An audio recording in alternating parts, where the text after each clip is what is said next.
এক যুবক এসে বললেন, ইয়া রাসূলুল্লাহ ইদান লি বিজিনা, হে নবী আপনি আমাকে জিনার অনুমতি দিন, জিনার অনুমতি দিন। ফাআকবালাল কওমু আলাইহি ফাজারুহু মাহমাহ, সাহাবারা ধমকাতে লাগলাই, বেয়াদব, লজ্জা শরমের মাথাকে কি বলো এগুলো তুমি নবীর সামনে, জিনার অনুমতি দাও। ওয়ালা তাকরাবুজ জিনা, আল্লাহ বলেন জিনার কাছেও যেও না, ব্যভিচারের কাছেও যেও না, তুমি নবীর সামনে এসে এই পাপের অনুমতি চাও। রাসূল সাল্লাল্লাহু কিছু বললেন। একটু পরে যুবককে ডেকে বললেন, আতুহিব্বুহু লিবনাতিক, আচ্ছা তুমি যে জিনার অনুমতি চাইলে তোমার কন্যার সাথে কেউ এরকম আচরণ করবে, এটা কি তুমি পছন্দ করবে? লা ইয়া রাসূলুল্লাহ, কেউই পছন্দ করবে না।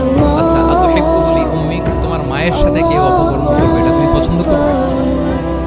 লা ইয়া রাসূলুল্লাহ।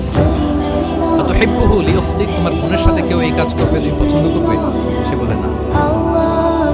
ঠিক তখন রাসূল সাল্লাল্লাহু আলাইহি ওয়াসাল্লাম বলেন, তুমি যে এই কাজের অনুমতি চাইলে, যার সাথে তুমি জিনায় লিপ্ত হবে, সে তো কারো না কারো মা, কারো না কারো বোন, কারো না কারো আদরের কন্যা, তাহলে কিভাবে তুমি এটা করতে চাও? যুবক লজ্জিত হয়ে গেল, এত লজ্জিত হলো, রাবি বলতেছে ফালাম ইয়াকুন বা'দা যালিকাল ফাতা ইয়ালতাফিতু ইলা শাই, ওই রাবি বলতেছে এরপরে কোনোদিন এই যুবকরা ডানে বায়ে তাকাতেও দেখি নাই, স্ট্রেইট হাঁটতো। সুবহানাল্লাহ।